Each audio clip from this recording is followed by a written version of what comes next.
നമസ്കാരം, എല്ലാ കൂട്ടുകാർക്കും ലിറ്റാറ്റ്സിലേക്ക് സ്വാഗതം. അപ്പോൾ ഈ ഒരു വീഡിയോയിൽ കാലിക്കറ്റ് യൂണിവേഴ്സിറ്റിയുടെ ഫസ്റ്റ് സെമസ്റ്ററിലുള്ള English language skills for sciences എന്നുള്ള സബ്ജക്റ്റിലെ എബവ് പെയ്റ്റ് വാലി എന്നുള്ളൊരു പോമാണ് നമ്മൾ ഡിസ്കസ് ചെയ്യാനായിട്ട് പോകുന്നത്. അപ്പോൾ ഈ പോം എഴുതിയിട്ടുള്ളത് ഗാരി സ്നിഡറാണ്.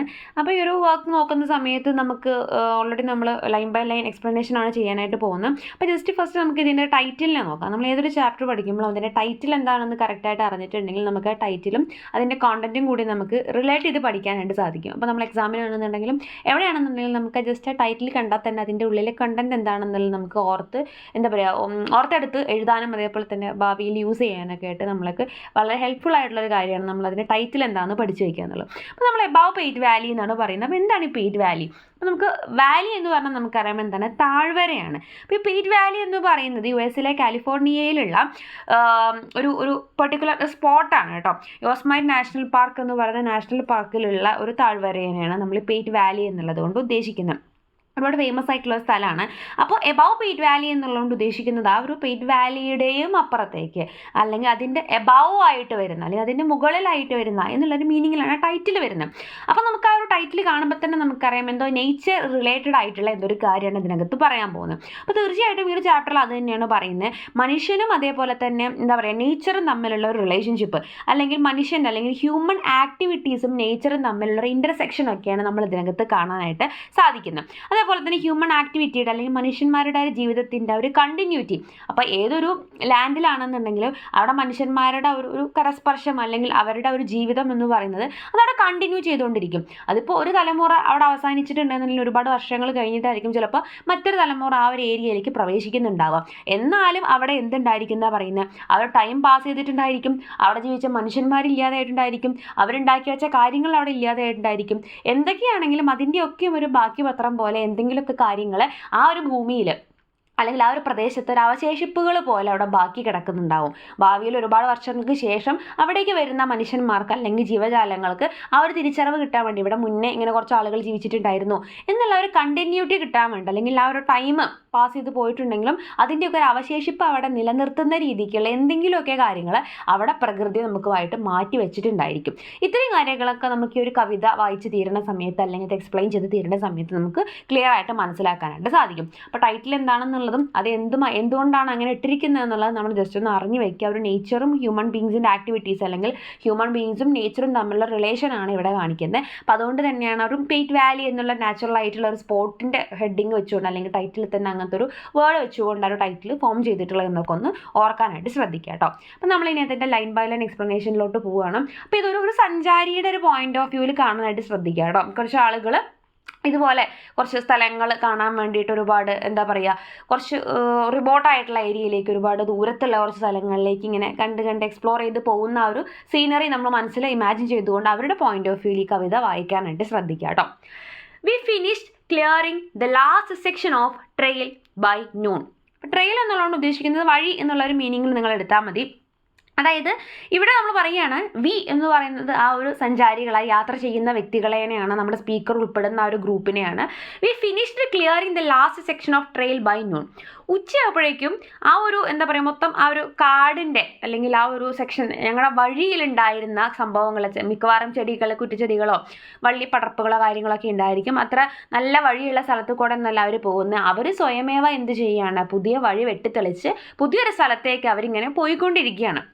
അവർ പറയാണ് ഉച്ചയായപ്പോഴേക്കും എന്ത് ചെയ്തിട്ടുണ്ടായിരുന്നു, ആ ഒരു വഴി ക്ലിയർ ചെയ്യുന്ന ഒരു പരിപാടി, ആ സംഭവമൊക്കെ ഞങ്ങൾ തീർത്ത് കഴിഞ്ഞു. ഫിനിഷ് ചെയ്തു എന്നാണ് പറയുന്നത്. ഇപ്പം ഞങ്ങൾക്ക് പോകാനുള്ള വഴി ഞങ്ങൾ ഏകദേശമൊക്കെ സെറ്റ് ചെയ്തിട്ടുണ്ട്, കാടൊക്കെ വെട്ടിത്തെളിച്ച് വൃത്തിയാക്കിയിട്ടുണ്ട്. എപ്പോഴത്തേക്കും ഉച്ചയായപ്പോഴേക്കും. High on the ridge side 2000 feet above the creek. അപ്പോൾ അങ്ങനെ ആ ഒരു വെട്ടിത്തെളിച്ച് അല്ലെങ്കിൽ വൃത്തിയാക്കിയ ആ ഒരു വഴിയിൽ കൂടെ കടന്നിട്ട് അവർ എവിടെ എത്തുകയാണ്, high on the ridge side എന്നാണ് പറയുന്നത്. റിഡ്ജ് എന്ന് പറയുന്നത് മൗണ്ടെയിൻ ഉണ്ട് ആ ഒരു ഹൈ ആയിട്ടുള്ള ഒരു പൊസിഷനിലേക്ക്. അപ്പോൾ ഇവർ വെട്ടിത്തെളിച്ച് കാടൊക്കെ സെറ്റാക്കി കൊണ്ടുവന്നിട്ടുള്ളത് നല്ല വൃത്തിയായിട്ടുള്ളൊരു പാതയോരമോ അല്ലെങ്കിൽ നല്ല നേർവഴിയായിട്ടുള്ള സ്ഥലമൊന്നുമല്ല. അവരെതിൽ കൂടെ പോയിട്ടുള്ളത്, അവർ ആ ഒരു റിഡ്ജ് സൈഡിൽ കൂടെയാണ് പോയിട്ടുള്ളത്. അതായത് ആ ഒരു എന്താ പറയുക, മൗണ്ടെയിൻ ടോപ്പിൽ കൂടെ അല്ലെങ്കിൽ മൗണ്ടെയിൻ്റെ ആ ഒരു സൈഡിൽ കൂടെയാണ് ഇവർ പുതിയ വഴിയൊക്കെ, ട്രെയിൽ എന്നുള്ള വേർഡ് തന്നെ ഓർത്ത് വയ്ക്കുക കേട്ടോ. അപ്പോൾ പുതിയൊരു ട്രെയിലൊക്കെ വെട്ടിയുണ്ടാക്കി വൃത്തിയാക്കിയിട്ട് അവർ പുതിയൊരു പാത സൃഷ്ടിച്ച് മുന്നോട്ട് നീങ്ങുന്നത് എന്തിൻ്റെ അരികിൽ കൂടെ എന്നാണ് പറയുന്നത്, ആ ഒരു മൗണ്ടെയിൻ്റെ അരികിൽ കൂടെയാണ്. അങ്ങനെ അവർ എവിടെ എത്തി, high on the ridge side എന്നാണ് പറയുന്നത്. ആ ഒരു റിഡ്ജ് സൈഡിൻ്റെ ഏറ്റവും ടോപ്പായിട്ടുള്ള സ്ഥലത്തേക്ക് അല്ലെങ്കിൽ അതിൻ്റെ ഒരു ഹയർ പൊസിഷനിലേക്ക് അവരെത്തിയിട്ടുണ്ട്. 2000 feet above the creek എന്നാണ് പറയുന്നത്. അപ്പോൾ ക്രീക്ക് എന്ന് പറയുന്നത് താഴെ കൂടെ പോകുന്ന ഒരു അരുവി ആയിരിക്കാം. അപ്പോൾ അത്തരത്തിലുള്ള താഴെ കൂടെ ഒഴുകിക്കൊണ്ടിരിക്കുന്ന ഒരു അരുവിയുടെ ഒക്കെ ഒരു 2000 feet എബൌവിലാണ് പറയുന്നത്. ഒരു 2000 അടി മുകളിൽ അത്രയും ഹൈറ്റിലേക്കാണ് അവരിപ്പോൾ എത്തിയിട്ടുള്ളത്. അപ്പോൾ അവർ ആ ഒരു ഹൈറ്റും കാര്യങ്ങളും അതൊരു റിഡ്ജ് സൈഡ് ആണെന്നൊക്കെ പറയുന്നത് എന്തിനു വേണ്ടിയിട്ടാണ്? അതായത് വളരെ സുഗമമായ ഒരു യാത്രയോ കാര്യങ്ങളൊന്നും ആയിരുന്നില്ല. വളരെ കഷ്ടപ്പെട്ട് വളരെ എന്താ പറയുക റഫ് ആൻഡ് ടഫ് ആയിട്ടുള്ള ഏരിയയൊക്കെയാണ് അവർ ഭയങ്കര ബുദ്ധിമുട്ടി കഷ്ടപ്പെട്ടിട്ട് അത് ക്ലിയർ ചെയ്തിട്ടാണ് മുന്നോട്ട് വന്നിട്ടുള്ളത് എന്നൊരു ഐഡിയ അല്ലെങ്കിൽ ആ ഒരു എൻവയൺമെൻറ്റ് എത്രത്തോളം ദുഷ്കരമായിരുന്നു എന്ന് വായനക്കാരിലേക്ക് എത്തിക്കാൻ വേണ്ടിയിട്ടാണ് ആ കുറച്ച് പോയിന്റ്സ് അവിടെ പറഞ്ഞിട്ടുള്ളത് കേട്ടോ. നമ്മൾ ഇമാജിൻ ചെയ്യുക അവർ എത്രത്തോളം കഷ്ടപ്പെട്ടിട്ടാണ് അവിടേക്ക് എക്സ്പ്ലോർ ചെയ്ത് എത്തിയിട്ടുള്ളത് എന്നുള്ളത്. Reach the pass went on beyond the white pine grows. അങ്ങനെ അവരെന്ത് ചെയ്യണം? അവർ ആ ഒരു വഴിയിലേക്ക് എത്തുകയാണ്. അവർ എയിം ചെയ്ത ആ ഒരു സ്ഥലത്തേക്ക് അവർ എത്തുകയാണ്. Went on beyond the white pine grows. അങ്ങനെ അവർ എന്തും കടന്നു പോവുകയാണെന്നാണ് പറയുന്നത്. വൈറ്റ് പൈൻ ഗ്രോസ് കൂടെ കടന്ന്. പൈൻ ഗ്രോസ് എന്ന് പറഞ്ഞാൽ എന്താ? പൈൻ മരങ്ങളുടെ തോട്ടത്തിനെയാണ് ഉദ്ദേശിക്കുന്നത്. അപ്പോൾ ആ പൈൻ തോട്ടങ്ങളിലാണ് വൈറ്റ് പൈൻ ഗ്രോസ് എന്നാണ് പറയുന്നത്. പൊതുവെ നമ്മൾ വൈറ്റ് എന്തിനാണ് ഉദ്ദേശിക്കുന്നത്? പീസിനെയൊക്കെ കാണിക്കാൻ വേണ്ടിയിട്ടാണ്. അപ്പോൾ അങ്ങനെ ഒരുപാട് കഷ്ടപ്പെട്ടിട്ടുണ്ടെങ്കിലും അവർ ആ ഒരു സമാധാനത്തോട് കൂട്ട് അല്ലെങ്കിൽ നല്ല ഒരു പീസ് ഓഫ് മൈൻഡ് കിട്ടുന്ന ഒരു സ്ഥലത്തിലേക്ക്, ആ ഒരു വൈറ്റ് പൈൻ ഗ്രോവ്സ് നിൽക്കുന്ന ആ ഒരു സ്ഥലവും താണ്ടി എവിടേക്ക് പോവാണ്? അപ്പുറത്തേക്ക്, ബിയോണ്ട് എന്നാണ് പറയുന്നത്. അതിൻ്റെ അപ്പുറത്തേക്ക് എന്ത് ചെയ്യാണ്? അവർ ട്രാവൽ ചെയ്തുകൊണ്ടേയിരിക്കുകയാണ്. അവരിങ്ങനെ കടക വെട്ടിത്തെളിച്ച് വൃത്തിയാക്കിയിട്ട് ഇങ്ങനെ പോയിക്കൊണ്ടേയിരിക്കുകയാണ്. Granite shoulders to a small green meadow watered by the snow. അപ്പോൾ ഒരു വൈറ്റ് പൈൻ സ്നോവിൻ്റെയും അപ്പുറത്തേക്ക് അത് അവർ പാസ് ചെയ്ത് കഴിഞ്ഞു. ആ പൈൻ ഗ്രോവും കടന്നു കഴിഞ്ഞ് കഴിഞ്ഞാൽ അതിൻ്റെ അപ്പുറത്ത് എന്തുണ്ടെന്നാണ് പറയുന്നത്? ഗ്രാനൈറ്റ് ഷോൾഡേഴ്സ് ഉണ്ടെന്നാണ് പറയുന്നത്. ഗ്രാനൈറ്റ് ഷോൾഡേഴ്സ് എന്നുള്ളതുകൊണ്ട് ഉദ്ദേശിക്കുന്നത് ഇങ്ങനെ ഗ്രാനൈറ്റ്സ് ഒക്കെ ജസ്റ്റ് എന്താ പറയുക നമ്മൾ ഫോർമേഷൻസ്, ഗ്രാനൈറ്റ് ഫോർമേഷൻസ്, അതായത് ഇങ്ങനെ പാറ പോലെ ഇങ്ങനെ സെറ്റ് ചെയ്ത് അവിടെ ഓൾറെഡി ഉള്ള കുറച്ച് ഫോർമേഷൻസിനെ കുറിച്ചാണ് ഉദ്ദേശിക്കുന്നത്. അപ്പോൾ ഈ ഒരു എന്താ പറയുക പൈൻ ഗ്രോവ്സ് കടന്നിട്ട് അവരെവിടെ എത്തുന്നുണ്ട്? ഗ്രാനൈറ്റ് ഷോൾഡേഴ്സ് അല്ലെങ്കിൽ ഗ്രാനൈറ്റ് ഫോർമേഷൻസ് ഉണ്ടായി കിടക്കുന്ന ആ സ്ഥലങ്ങളിലേക്ക് എത്തുന്നുണ്ട്. അവിടെ നിന്ന് അവർ വീണ്ടും എവിടേക്ക് എത്തുന്നുണ്ട്? സ്മോൾ ഗ്രീൻ മെഡോ, ആ ഒരു പച്ച പിടിച്ചിട്ടുള്ള ഒരു പുൽത്തകിടി പോലെ അല്ലെങ്കിൽ എന്താ പറയുക ആ ഒരു പുൽമേട് പോലെ നല്ല ഭംഗിയായിട്ട് ഗ്രീനറി ആയിട്ട് നിൽക്കുന്ന ആ ഏരിയയിലേക്കും അവരെത്തുന്നുണ്ട്. അപ്പോൾ ആ ഒരു ഗ്രീൻ മെഡോനെ കുറിച്ച് അവർ എക്സ്ട്രാ ഒരു ഇൻഫോർമേഷൻ കൂടെ തരുന്നുണ്ട്. എന്താണ്? വാട്ടേർഡ് ബൈ ദ സ്നോ എന്നാണ് പറയുന്നത്. എപ്പോഴും മഞ്ഞ് മൂടി ആ ഒരു എന്താ പറയുക മെഡോയിലേക്ക്, പുൽമേടിലേക്ക് വെള്ളം കിട്ടുന്നത് തന്നെ എന്തിൽ നിന്നാണ്? ആ ഒരു സ്നോയിൽ നിന്നാണ്. കാരണം അത്രയും നന്നായിട്ട് അവിടെ സ്നോവും കാര്യങ്ങളൊക്കെ അവിടെ കിട്ടുന്നുണ്ട്. അപ്പോൾ അത്തരത്തിൽ ഭയങ്കര കൂളായിട്ടുള്ള നല്ല രസമുള്ളൊരു പ്ലേസിലേക്കാണ് അവരെത്തുന്നത്. അപ്പോൾ സ്ഥലങ്ങളൊക്കെ ഓർത്ത് വയ്ക്കുക. ആദ്യം അവരെവിടെ പോകുന്നുണ്ട്? ആ ഒരു പൈൻ ഗ്രോവ് കിടക്കുന്നുണ്ട്, പിന്നെ ഗ്രാനൈറ്റ് ഷോൾഡേഴ്സ് കാണുന്നുണ്ട്. അതും കടന്നിട്ടാണ് അവരെങ്ങോട്ട് എത്തുന്നത്? സ്മോൾ ഗ്രീൻ മെഡോയിലേക്ക് എത്തുന്നത്. അതിനൊരു വിശേഷണമായിട്ട് എന്താ കൊടുക്കുന്നത്? വാട്ടേർഡ് ബൈ ദ സ്നോ എന്നാണ് പറയുന്നത്. ഇനി എന്താ പറയുന്നത്? എഡ്ജ്ഡ് വിത്ത് ആസ്പെൻ. അപ്പോൾ ഈ പറയുന്ന ഗ്രീൻ മെഡോ എങ്ങനെയാണ് ഉണ്ടാക്കിയിട്ടുള്ളത് അല്ലെങ്കിൽ അതിൻ്റെ ചുറ്റുപാടും എങ്ങനെയാണ്? എഡ്ജ്ഡ് വിത്ത് ആസ്പെൻ എന്നാണ് പറയുന്നത്. ആസ്പെൻ എന്ന് പറയുന്നത് ഒരു കൈൻഡ് ഓഫ് ട്രീ ആണ്. അപ്പോൾ ആസ്പെൻ ട്രീസ് വെച്ചിട്ടാണ് അതിൻ്റെ ചുറ്റും നമ്മൾ എന്താ പറയുക ചുറ്റുപാടും ഇങ്ങനെ വേലി കെട്ടുന്ന പോലെ അല്ലെങ്കിൽ ചുറ്റുപാടും കവർ ചെയ്തുകൊണ്ട് എഡ്ജിൽ എല്ലാ ഭാഗത്തും കൂടിയിട്ട് എന്താണ് നിൽക്കുന്ന? ഗ്രീൻ മെഡോൻ്റെ ചുറ്റുപാട് നമുക്ക് കാണാൻ സാധിക്കുന്നത് ആസ്പെൻ ട്രീസ് ആണ്. Sun straight high and blazing. പിന്നെ എന്ത് നമുക്ക് കാണുന്നുണ്ട്? മേലേക്ക് നോക്കിക്കഴിഞ്ഞ് കഴിഞ്ഞാൽ സണ്ണ് നല്ല കത്തിജ്വലിച്ച് നിൽക്കുന്നുണ്ട്. എന്താ പറയുക? സ്ട്രൈറ്റ് ഹൈ, നേരെ മുകളിൽ എന്തുണ്ട്? സണ്ണ് നിൽക്കുന്നുണ്ട്. ആൻഡ് ബ്ലേസിങ് എന്ന് പറഞ്ഞാൽ എന്താ? കത്തിജ്വലിച്ച് നിൽക്കുക. വളരെ നല്ല അടിപൊളിയായിട്ട് ഹോട്ടായിട്ടാണ് എന്ത് നിൽക്കുന്നത്? നമ്മുടെ സൺ അവിടെ കത്തിജ്വലിച്ച് നിൽക്കുന്നുണ്ട്. പക്ഷെ അവിടെ ഒരു ഓപ്പോസിറ്റ് ആയിട്ട് കാര്യമാണ് പറയുന്നത്. But the air was cool. പക്ഷേ നമുക്കറിയാം സൂര്യൻ നല്ല കത്തിജ്വലിച്ച് നിൽക്കുന്ന ടൈമാണെങ്കിൽ സ്വാഭാവികമായിട്ടും എയർ എന്തായിരിക്കും? ഹോട്ടായിരിക്കും, ഭയങ്കര ചൂടുള്ളതായിരിക്കും. അപ്പം അതേസമയം ഇവിടെ എന്താ സംഭവിക്കുന്നത്? ഇവിടെ ഭയങ്കര കൂളായിട്ടുള്ളൊരു അറ്റ്മോസ്ഫിയർ അല്ലെങ്കിൽ കൂളായിട്ടുള്ള ഒരു എയർ ആണ് നമുക്ക് കിട്ടുന്നത്. കോൺട്രാസ്റ്റിംഗ് ആയിട്ടുള്ള കാര്യങ്ങളാണ് പറയുന്നത്. കുറച്ച് മുന്നേ ആണെന്നുണ്ടെങ്കിൽ നമ്മൾ ഗ്രീൻ മെഡോൻ്റെ കാര്യം പറയുന്നുണ്ട്. അതിൻ്റെ തൊട്ട് പിന്നിൽ എന്ത് പറഞ്ഞിട്ടുണ്ട്? ഗ്രാനൈറ്റ് ഷോൾഡേഴ്സിനെ കുറിച്ച് പറയുന്നുണ്ട്. ഗ്രാനൈറ്റ് ഷോൾഡേഴ്സ് എന്ന് പറഞ്ഞിട്ടുണ്ടെങ്കിൽ നമ്മൾ പറഞ്ഞു ഗ്രാനൈറ്റ് ഫോർമേഷൻസ് ആണ്. വളരെ എന്താ പറയുക റോക്ക് പോലെ ഭയങ്കര സ്ട്രോങ് ആയിട്ടുള്ള റഫ് ആയിട്ടുള്ള സ്ഥലങ്ങളെയാണ് ഉദ്ദേശിക്കുന്നത്. അതേസമയം ഗ്രീൻ മെഡോ എന്ന് പറഞ്ഞാൽ എന്താണ്? വളരെ നാച്ചുറൽ ആയിട്ടുള്ള വളരെ സോഫ്റ്റ് ആയിട്ടുള്ള സ്ഥലമാണ് ഉദ്ദേശിക്കുന്നത്. അപ്പോൾ അതും എന്താണ്? നേരെ ഓപ്പോസിറ്റ് ഉള്ള കാര്യങ്ങൾ, കോൺട്രാഡിക്ടറി ആയിട്ടുള്ള കാര്യങ്ങളാണ് പറയുന്നത്. ഇവിടെയും അത് തന്നെയാണ് പറയുന്നത്. സണ്ണിനെ കുറിച്ച് പറയുന്നുണ്ട്, വളരെ ബ്ലേസിങ് ആയിട്ട് നിൽക്കുന്നു. അതിൻ്റെ നേരെ ഓപ്പോസിറ്റ് ആയിട്ട് എന്താ പറയുന്നത്? എയർ ഭയങ്കര കൂളായിട്ട് നിൽക്കുന്നു എന്നുകൂടെ പറയുന്നുണ്ട്. ഇനി അടുത്ത സെക്ഷനിൽ എന്താ പറയുന്നത്? Ate a cold fried trout in the trembling shadows. അപ്പോൾ അവിടുത്തെ ഷാഡോസിൽ ഇരുന്നു കൊണ്ട് അവരെന്താ ചെയ്യുന്നത്? കഴിക്കുകയാണ്. എന്താ കഴിക്കുന്നത്? എ കോൾഡ് ഫ്രൈഡ് ട്രൗട്ട് എന്നാണ് പറയുന്നത്. ഫ്രൈഡ് ട്രൗട്ട് എന്നുള്ളതുകൊണ്ട് ഉദ്ദേശിക്കുന്ന ഒരു കൈൻഡ് ഓഫ് ഫിഷാണ്. അവിടെ അവൈലബിൾ ആയിട്ടുള്ള ഒരു മീനിനെ കുറിച്ചാണ് പറയുന്നത്. അപ്പോൾ ഇത് ഫ്രൈ ചെയ്തിട്ടാണ് അവർ കഴിക്കുന്നത്. അതും എന്താണ്? ഒരു ഓപ്പോസിറ്റ് ആയിട്ടാണ് പറയുന്നത്. കാരണം ഫ്രൈ ചെയ്ത ഫിഷ് എന്ന് പറഞ്ഞാൽ സ്വാഭാവികമായിട്ടും നമുക്ക് ചൂടുള്ളൊരു ഫുഡ് ഐറ്റമാണ്. പക്ഷെ ഇവിടെ അത് എന്തായിട്ടുണ്ട്, കോൾഡ് ഫ്രൈഡ് ട്രൗട്ട് എന്നാണ് പറയുന്നത്. അപ്പം തന്നെ എന്തൊരു കോൺട്രാഡിക്ടറി ആയിട്ടുള്ള കാര്യമാണ്. തണുത്ത ഒരു വറുത്ത ട്രൗട്ട് എന്നുള്ളൊരു മീനിങ്ങിനാണ് അവിടെ പറയുന്നത്.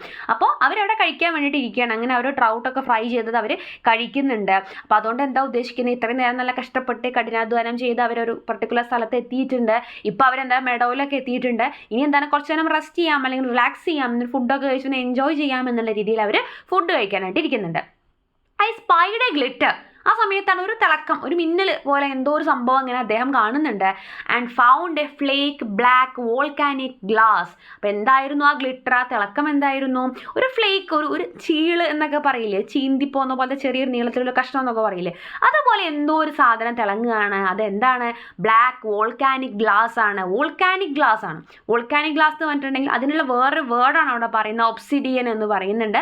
ഇത് ജസ്റ്റ് നിങ്ങളൊന്ന് ഗൂഗിൾ സെർച്ച് ചെയ്ത് നോക്കുക. അപ്പോൾ നമുക്ക് അതിൻ്റെ ഒരു എന്താ പറയുക രൂപം എന്താണെന്ന് മനസ്സിലാവും. ഒബ്സിഡിയൻ എന്നുള്ളത് കൊണ്ട് ഉദ്ദേശിക്കുന്നത് നമ്മുടെ എന്താ പറയുക ഈ വോൾക്കാനിക് ഇറപ്ഷൻ്റെ ഒക്കെ റിസൾട്ട് ആയിട്ടുണ്ടാകുന്ന ഒരു വോൾക്കാനിക് റോക്കാണ് കേട്ടോ. നല്ല ബ്ലാക്ക് കളറിൽ നല്ല മിനുസത്തിൽ സ്ട്രോങ് ആയിട്ടുള്ളൊരു കൈൻഡ് ഓഫ് റോക്കിനെയാണ് ഒബ്സിഡിയൻ എന്നുള്ളത് ഉദ്ദേശിക്കുന്നത്. അപ്പോൾ അദ്ദേഹം ആ ഒരു തിളക്കം കണ്ടിട്ട് അത് എന്താണെന്ന് നോക്കുന്ന സമയത്ത് കാണുന്നത് ഈ ഒരു വോൾക്കാനിക് ഗ്ലാസ് ആണ്, അല്ലെങ്കിൽ ഈ ഒരു വോൾക്കാനിക് റോക്കായിട്ടുള്ള ഒബ്സിഡിയൻ ആണ് അവിടെ കാണാനായിട്ട് സാധിക്കുന്നത്. Hands and knees pushing the bare grass. അപ്പോൾ എന്ത് ചെയ്യണം, ഒരുപാട് ഗ്രാസ്, ബെയർ ഗ്രാസ് എന്ന് ഉദ്ദേശിക്കുന്ന ടൈപ്പ് ഓഫ് ഗ്രാസ് ആണ്. നമ്മുടെ എന്താ പറയുക ബ്ലേഡ് പോലത്തെ നീളത്തിലുള്ള തൊട്ട ചിലപ്പോൾ മുറിയാനൊക്കെ ചാൻസ് ഉള്ള പോലത്തെ ഒരു ടൈപ്പ് പുല്ലാണ് കേട്ടോ. അപ്പോൾ അത്തരത്തിലുള്ള ബെയർ ഗ്രാസുകൾ അവിടെ നിറയുണ്ട്. അതിനെയൊക്കെ എന്താ ചെയ്യുന്നത്, കൈയും മുട്ടൊക്കെ യൂസ് ചെയ്തിട്ട്, കൈയിൻ്റെയും കാലിനൊക്കെ മുട്ടൊക്കെ യൂസ് ചെയ്ത് നീസൊക്കെ യൂസ് ചെയ്തിട്ട് അതിനൊക്കെ പുഷ് ചെയ്ത് മാറ്റുന്നുണ്ട്, വകഞ്ഞ് മാറ്റിക്കൊണ്ട് ഇവർ മുന്നോട്ട് പോവാണ്. അപ്പോൾ അങ്ങനെ നോക്കുന്ന സമയത്ത്, മുന്നോട്ട് പോകുന്ന സമയത്ത് അവരെന്താ കാണുന്നത്, thousands of arrow head leavings over 100 yards. 100 കണക്കിന് യാർഡ്സിലോളം അല്ലെങ്കിൽ അത്രയും സ്ഥലത്ത് പരന്നു കിടക്കുന്നത് എന്താണ്, ആയിരക്കണക്കിന് ആരോ ഹെഡുകളാണ്. അതായത് ആരോ ഹെഡ് എന്നുള്ളത് എന്താ ഉദ്ദേശിക്കുന്നത്, ഈ അമ്പിൻ്റെയൊക്കെ തല എന്നുള്ളൊരു മീനിങ്ങിൽ. അപ്പോൾ ഇവിടെ എന്താ ഉദ്ദേശിക്കുന്നത്, നമ്മൾ ഓൾറെഡി കണ്ട് നിർത്തിയ കാര്യം എന്തായിരുന്നു, ഒബ്സിഡിയനെ കുറിച്ചാണ്, അതായത് വോൾക്കാനിക് ഗ്ലാസിനെ കുറിച്ചാണ്, അല്ലെങ്കിൽ വോൾക്കാനിക് റോക്കിനെ കുറിച്ചാണ്. അപ്പോൾ നമുക്ക് ഇവിടെ കിട്ടുന്ന ഐഡിയ എന്താണെന്ന് വെച്ച് കഴിഞ്ഞാൽ, അത്തരത്തിലുള്ള വോൾക്കാനിക് ഗ്ലാസുകളോ അല്ലെങ്കിൽ ഒബ്സിഡിയൻസോ യൂസ് ചെയ്തുകൊണ്ട് വർഷങ്ങൾക്ക് മുമ്പ് ആൻഷ്യൻ ഹിസ്റ്ററിയിലുള്ള ഏതൊക്കെയോ ആളുകൾ എന്ത് ചെയ്തിട്ടുണ്ടാവും, വെപ്പൺസ് ഉണ്ടാക്കിയിട്ടുണ്ടായിരിക്കും. അത്തരത്തിലുള്ള വെപ്പൺസിൻ്റെ അവശിഷ്ടങ്ങളാണ് അവർ ആരോ ഹെഡ് എന്നുള്ള രീതിക്ക് അവിടെ ചിതറിക്കിടക്കുന്ന ഒരുപാട് സ്ഥലത്തോളം അല്ലെങ്കിൽ ഒരുപാട് യാർഡ്സ് ഓഫ് ലാൻഡിൽ എന്ത് ചെയ്യുന്നുണ്ട്, ചിതറിക്കിടക്കുന്നതായിട്ട് അദ്ദേഹത്തിന് കാണാനായിട്ട് സാധിക്കുകയാണ്. അപ്പോൾ ഇതെന്താ ഉദ്ദേശിക്കുന്നത്, ഒരുപാട് വർഷങ്ങൾക്ക് മുൻപേ ജീവിച്ചിരുന്ന മനുഷ്യന്മാരുടെ ഒരു അവശേഷിപ്പുകളാണ് എത്രയോ വർഷങ്ങൾക്ക് ശേഷം വന്നിട്ടുള്ള, അല്ലെങ്കിൽ അത് കൂടെ ഒരു കാഴ്ചക്കാരനായിട്ട് പാസ് ചെയ്തിട്ടുള്ള ഒരു വ്യക്തി കാണുന്നത്. അപ്പോൾ അതെന്താണ്, പാസേജ് ഓഫ് ടൈം ആണ് കാണിക്കുന്നത്. ഒരുപാട് വർഷം പാസ് ചെയ്തിട്ടുണ്ടെങ്കിലും അവിടെ എന്താണ് സംഭവിക്കുന്നത്, ആ ഒരു നേച്ചറും മനുഷ്യനും തമ്മിലുള്ള ഒരു കണക്ഷൻ ഇപ്പോഴും നിലനിൽക്കുന്നുണ്ട്. എത്രയോ വർഷം മുൻപ് അത് അവിടെ ജീവിച്ചിരുന്ന അല്ലെങ്കിൽ അതുവഴി കടന്നുപോയ മനുഷ്യന്മാരുമായിട്ട് ഇപ്പോൾ ഉള്ള മനുഷ്യർ കണക്ട് ചെയ്യപ്പെടുകയാണ്. എന്ത് വഴിയാണ്, നേച്ചർ വഴിയാണ് അപ്പോഴും അത് കണക്ട് ചെയ്യപ്പെടുന്നത്. അപ്പോൾ ആ ഒരു കണക്ഷൻ കാണിക്കാൻ വേണ്ടിയിട്ട്, ആ ഒരു പാസ്റ്റും പ്രസൻറ്റും തമ്മിലുള്ളൊരു കണക്ഷൻ കാണിക്കാനാണ് ആ ഒരു സംഭവം അവിടെ പറയുന്നത് കേട്ടോ. Not one good head. അതിൽ നല്ല തലകളൊന്നുമില്ല, അതായത് കറക്റ്റായിട്ടുള്ള വെപ്പണ്ട് അതേപോലെ ഇരിക്കുന്ന സാധനങ്ങളൊന്നുമില്ല. കാരണം എന്താ, ഒരുപാട് വർഷങ്ങൾ കഴിഞ്ഞതാണ്, അതിനൊക്കെ നാശം സംഭവിച്ചിട്ടുണ്ടാകും, പല പല ക്ലൈമറ്റും കാര്യങ്ങളൊക്കെ കടന്നു പോയതല്ലേ, അതൊക്കെ ഇല്ലാണ്ടായിട്ടുണ്ടാകും. എന്നാൽ നമുക്ക് കണ്ടാൽ മനസ്സിലാവുന്നുണ്ട്. ജസ്റ്റ് റേസർ ഫ്ലേസ്, ജസ്റ്റ് എന്താ പറയുക ബ്ലേഡ് പോലെ തോന്നിക്കുന്ന ജസ്റ്റ് ചീളുകൾ അല്ലെങ്കിൽ ചീന്തുകൾ പോലത്തെ സാധനമാണ്. നമുക്ക് ഊഹിക്കാം അത് ആരോ ഹെഡ്സ് ആണ് എന്നുള്ളത്, അത്രേ ഉള്ളൂ. അല്ലാണ്ട് കറക്റ്റ് ആ ഒരു ആയുധത്തിൻ്റെ രൂപത്തിലൊന്നും അല്ല അതുള്ളത്. On a hill snowed all but summer. ഈ എന്താണ്, ഒരു ഹില്ലിനെ കുറിച്ചാണ് പറയുന്നത്. ആ ഒരു ഹില്ല് എങ്ങനെയാണെന്നാണ് പറയുന്നത്, അവിടെ എന്താണ് എപ്പോഴും സ്നോ ആയിരിക്കും, എപ്പോഴും നമ്മൾ മഞ്ഞ് മൂടി കിടക്കുന്നതായിരിക്കും. പക്ഷേ എപ്പോൾ മാത്രം ഉണ്ടാവില്ല, സമ്മർ സീസണിൽ മാത്രം ഉണ്ടാവില്ല. സമ്മർ സീസൺ ഒഴികെ ബാക്കി എല്ലാ സീസണിലും മഞ്ഞ് മൂടി കിടക്കുന്ന ഒരു ഹില്ലിനെ കുറിച്ചാണ് പറയുന്നത്. ആ ഒരു ഹില്ലിലാണ് ഇപ്പോൾ അവരുള്ളത്. അവിടെ എന്തുണ്ട്, a land of fat summer deer. Summer ഡീറുകൾ ഒരുപാടുള്ള സ്ഥലങ്ങളിലേക്കും അവർ ലാസ്റ്റ് എത്തുന്നുണ്ട്. അതായത് ഹില്ലിങ്ങനെ മഞ്ഞ് മൂടി കിടക്കുന്ന, അല്ലെങ്കിൽ സമ്മർ സീസൺ ഒഴികെ എല്ലാ സ്ഥലത്തും എല്ലാ സമയത്തും ഹില്ല് മഞ്ഞ് മൂടി കിടക്കുന്ന ആ ഒരു മലമ്പ്രദേശം അവർ കാണുന്നുണ്ട്. പിന്നെ എന്തുണ്ട്, ഒരുപാട് ഫാറ്റ് സമ്മർ ഡീറുകൾ, ഭയങ്കര ഫാറ്റായിട്ടുള്ള ഡീറുകൾ, പർട്ടിക്കുലർ ഡീറുകളെയാണ്, മാനുകളെയാണ് അവർ സമ്മർ ഡീർ എന്നുള്ളത് ഉദ്ദേശിക്കുന്നത്. അതിലുള്ള ഫാറ്റ് സമ്മർ ഡീറുകൾ താമസിക്കുന്ന ലാൻഡും അവരെത്തുന്നുണ്ട്. They came to camp. അവരെന്ത് ചെയ്യണം, അവരുടെ ക്യാമ്പിലോട്ട് വരികയാണ്. ക്യാമ്പ് എന്നുകൊണ്ട് ഉദ്ദേശിക്കുന്നത് അവരുടെ താമസ സ്ഥലം. ഇവിടെ നിന്ന് ഒരു സ്ഥലത്ത് നിന്ന് മറ്റൊരു സ്ഥലത്തേക്ക് അവരിങ്ങനെ പാസ് ചെയ്യുന്നതിനാണ് കേട്ടോ ഉദ്ദേശിക്കുന്നത് ആ ഒരു മാനുകൾ. On there on trails. ഇവിടെ ശ്രദ്ധിക്കേണ്ട കാര്യം, ഇവിടെയും നമ്മൾ ആദ്യം പറഞ്ഞ ട്രെയിൽസ് എന്നുള്ള ഒരു പാത, വഴി എന്നുള്ള ഒരു മീനിങ്ങിൽ വരുന്ന ട്രെയിൽസ് അവരവിടെ യൂസ് ചെയ്യുന്നുണ്ട്. പക്ഷേ അവിടെ ട്രെയിൽ ഉണ്ടാക്കുന്നത്, പാത സ്വയം സൃഷ്ടിക്കുന്നത് ആരായിരുന്നു? നമ്മുടെ സ്പീക്കറായിരുന്നു, നമ്മൾ മനുഷ്യന്മാരായിരുന്നു. പക്ഷെ ഇവിടെ എന്താ ചെയ്യുന്നത്? സ്വയമേവ പാത സൃഷ്ടിക്കുന്നത് ആരാണ്? ഇവിടെ ആ ഡീറുകളാണ്, ഇവിടെ ആ മാൻപേടകൾ അല്ലെങ്കിൽ മാനുകളെ കുറിച്ചാണ് അവർ പറയുന്നത്. I followed my own trail here. അവരെന്താ ചെയ്യുന്നത്? ആ ഒരു ഡീറുകൾ അല്ലെങ്കിൽ ആ ഒരു മൃഗങ്ങൾ, അല്ലാന്നുണ്ടെങ്കിൽ ആ ഒരു മാനുകൾ എന്ത് ചെയ്യുന്നുണ്ട്? അവർക്ക് യാത്ര ചെയ്യാനുള്ള പാത അവരുണ്ടാക്കുന്നുണ്ട്. പക്ഷെ ഞാൻ എന്ത് ചെയ്യുന്നു? I followed my own trail here. ഞാനിവിടെ എൻ്റെ പാത ഞാൻ ഉണ്ടാക്കുന്നുണ്ട്, ഞാൻ അതിൽ കൂടെ മൂവ് ചെയ്യുന്നു. ഇതും എന്താണ്? ഒരു കണക്ഷനാണ് ഹ്യൂമൻ ബീയിങ്സും അനിമൽസും തമ്മിലുള്ളൊരു കണക്ഷൻ. അനിമൽസ് എന്ത് ചെയ്യുന്നു? നേച്ചറിൽ കൂടെ അവർക്ക് വേണ്ടുന്ന പാത അവർ സ്വയം സൃഷ്ടിക്കുന്നത് പോലെ തന്നെ നമ്മൾ എന്തും ചെയ്യാണ്? നമ്മൾ മനുഷ്യന്മാരും നേച്ചറിനെ യൂസ് ചെയ്തുകൊണ്ട് നമുക്ക് പോകേണ്ട പാതകൾ നമ്മൾ സ്വയം സൃഷ്ടിച്ചെടുക്കുകയാണ്. അപ്പോൾ അവിടെ ഹ്യൂമൻ ബീയിങ്സും അനിമൽസും തമ്മിലുള്ള, അല്ലെങ്കിൽ ഹ്യൂമൻ ബീയിങ്സും നേച്ചറും തമ്മിലുള്ള ഒരു റിലേഷൻ തന്നെയാണ് വീണ്ടും നമ്മൾ കാണുന്നത്. Picked up the coal drill pick single jack. അപ്പോൾ ഈ പറയുന്ന coal drill, pick, single jack എന്നുള്ളത് കൊണ്ടൊക്കെ ഉദ്ദേശിക്കുന്നത് ആ ഒരു tools for drilling and breaking റോക്കാണ്. റോക്ക് പാറ പൊട്ടിക്കാനും അതേപോലെ തന്നെ ഡ്രില്ല് ചെയ്യാനും ഒക്കെയുള്ള ടൂൾസ് അദ്ദേഹം കൈ പിടിച്ചിട്ടുണ്ട്. അപ്പോൾ ആ ടൂൾസിനെയാണ് ഇവിടെ ഉദ്ദേശിക്കുന്നത്. Picked up the call drill, pick, single Jack എന്നുള്ളതാണ് ഉദ്ദേശിക്കുന്നത്. അപ്പോൾ ഇതൊക്കെ യൂസ് ചെയ്തിട്ട് വഴിയിലുള്ള പാറകളൊക്കെ പൊട്ടിച്ച് മുന്നേറാൻ വേണ്ടിയിട്ടാണ്. And sack of dynamite. ഒരു ചാക്ക് ഡൈനാമൈറ്റും അവർ കയ്യിൽ കരുതിയിട്ടുണ്ട് എന്നാണ് പറയുന്നത്. ഡൈനാമൈറ്റ് എന്ന് പറഞ്ഞാൽ സ്ഫോടന വസ്തുവാണ്, നമുക്കറിയാം, പാറ പൊട്ടിക്കാനൊക്കെ യൂസ് ചെയ്യുന്നത്. അപ്പോൾ അത്തരത്തിലുള്ള ഡൈനാമൈറ്റും അവരെന്ത് ചെയ്തിട്ടുണ്ട്? കയ്യിൽ കരുതിയിട്ടുണ്ട്. ഇവിടെ നമ്മൾ ശ്രദ്ധിക്കേണ്ട കാര്യം, ഈ പാറ കുത്താനും പൊളിക്കാനും ഒക്കെയുള്ള ആയുധങ്ങളെന്നൊക്കെ പറയുന്നത് നമ്മുടെ ആൻഷ്യൻ്റ് ആയിട്ടുള്ള തലമുറയിലുള്ള ആളുകൾ, പുരാതനമായിട്ടുണ്ടായിരുന്ന ആളുകൾ, നമ്മുടെ പാസ്റ്റിലുണ്ടായിരുന്ന ഹിസ്റ്ററിയിലുള്ള ആളുകളൊക്കെ യൂസ് ചെയ്തിരുന്നതാണ്. പക്ഷെ അവരതൊരിക്കലും വളരെ ഒരു നെഗറ്റീവ് ഇമ്പാക്റ്റ് ഉണ്ടാക്കുന്ന തരത്തിലേക്ക്, പ്രകൃതിയെ നശിപ്പിക്കുന്ന രീതിക്ക് അവർ ചെയ്തിട്ടുണ്ടായിരുന്നില്ല. അവരുടെ ഒരു അതിജീവനത്തിന് വേണ്ടി മാത്രമേ യൂസ് ചെയ്തിട്ടുണ്ടായിരുന്നുള്ളൂ. പക്ഷേ ആ ഒരു പിക്ക്, സിംഗിൾ ജാക്ക് അതൊക്കെ കടന്ന് ലാസ്റ്റ് പറയുന്നത് എന്താണ്? സാക്ക് ഓഫ് ഡൈനാമൈറ്റ് ആണ്. ഡൈനാമൈറ്റ് എന്ന് പറയുന്നത് നമ്മുടെ പുരാതന കാലത്തുണ്ടായിരുന്ന ആളുകൾ കണ്ടുപിടിച്ച കാര്യമല്ല, അത് നവീന യുഗത്തിൽ കണ്ടുപിടിച്ചിട്ടുള്ള കാര്യമാണ്. സ്ഫോടന വസ്തു എന്ന് പറയുമ്പോൾ നമ്മുടെ അതിജീവനത്തിന് വേണ്ടി മാത്രം എന്ന് നമുക്ക് പറയാൻ പറ്റില്ല. നമ്മുടെ ലാഭത്തിന് വേണ്ടിയിട്ട്, നമ്മുടെ സ്വാർത്ഥതയ്ക്ക് വേണ്ടിയിട്ടൊക്കെ നമ്മളത് യൂസ് ചെയ്യുന്നുണ്ട്. അപ്പോൾ എന്താണ്? ആ ഒരു പഴയ പ്രാചീന കാലത്തുള്ള മനുഷ്യരിൽ നിന്നും എത്രത്തോളം ഇവോൾവ് ആയിട്ട് നമ്മുടെ ആവശ്യങ്ങൾ നടക്കുന്നതിൻ്റെ കൂടെ മറ്റുള്ളവർക്ക് നാശം സൃഷ്ടിക്കാനും കൂടെ സാധിക്കുന്ന തരത്തിലുള്ള കാര്യങ്ങൾ ഉണ്ടാക്കിയെടുക്കാൻ മനുഷ്യന്മാർ പ്രാപ്തരായി എന്ന് നമുക്ക് ആ ഒരു ലൈനിൽ നിന്ന് മനസ്സിലാവുന്നുണ്ട്. അപ്പോൾ ഇതൊക്കെയും സെറ്റ് ചെയ്തിട്ടാണ് ആര് വന്നിട്ടുള്ളത്? നമ്മുടെ നരേറ്ററും അവരുടെ ടീം, നമ്മുടെ സ്പീക്കറും അദ്ദേഹത്തിൻ്റെ ഗ്രൂപ്പിലുള്ള ആളുകളൊക്കെ വന്നിട്ടുള്ളത്. 10,000 years എന്ന് പറഞ്ഞിട്ടാണ് ഈ പോം അവസാനിക്കുന്നത്. 10,000 years എന്നുള്ളതുകൊണ്ട് എന്താ ഉദ്ദേശിക്കുന്നത്? 10,000 വർഷങ്ങൾ എന്നാണ് ജസ്റ്റ് പറയുന്നുള്ളൂ. പക്ഷെ അതുകൊണ്ട് എന്താ ഉദ്ദേശിക്കുന്നുണ്ടാവുക ഇൻഡയറക്ട്ലി? അതായത് 10,000 വർഷങ്ങളായിട്ട് ഇത് തന്നെയാണ് കണ്ടിന്യൂ ചെയ്തുകൊണ്ടിരിക്കുന്നത്. മനുഷ്യൻ നേച്ചറിനെ യൂസ് ചെയ്യുന്നുണ്ട്, നേച്ചറിനെ യൂസ് ചെയ്ത് അവർ അതിജീവിക്കുന്നുണ്ട്, ഒരുപാട് കാര്യങ്ങൾ ചെയ്യുന്നുണ്ട്. അന്ന് മനുഷ്യന്മാർ ചെയ്തിരുന്ന കാര്യങ്ങളൊക്കെ തന്നെയാണ് ഇപ്പോഴും ചെയ്യുന്നത്. പക്ഷെ അതിൻ്റെ ആഘാതം എന്ന് പറയുന്നത്, അല്ലെങ്കിൽ അതിനുമായിട്ട് ഇടപെടുന്ന രീതി എന്ന് പറയുന്നത് വളരെ ഡിഫറെൻ്റ് ആണ്. എന്തായാലും എന്ത് തന്നെയാണ്, ആ ഒരു കണ്ടിന്യൂറ്റി തന്നെയാണ് ഹ്യൂമൻ ഇൻഫ്ലുവൻസിൻ്റെ, അല്ലെങ്കിൽ എന്താ പറയുക, ഹ്യൂമൻ ആക്ടിവിറ്റീസിൻ്റെ ആ ഒരു കണ്ടിന്യൂറ്റി തന്നെയാണ് ഇപ്പോഴും നമ്മൾ കണ്ടുകൊണ്ടിരിക്കുന്നത് എന്ന് സൂചിപ്പിക്കാൻ വേണ്ടിയിട്ടാണ് 10,000 years എന്നുള്ള ഒരു ലൈന് വെച്ചിട്ട് ഈ ഒരു പോം അവസാനിപ്പിക്കുന്നത്. അപ്പോൾ കൂടുതൽ വീഡിയോസിനായി ചാനൽ സബ്സ്ക്രൈബ് ചെയ്യുക, സപ്പോർട്ട് ചെയ്യുക. താങ്ക്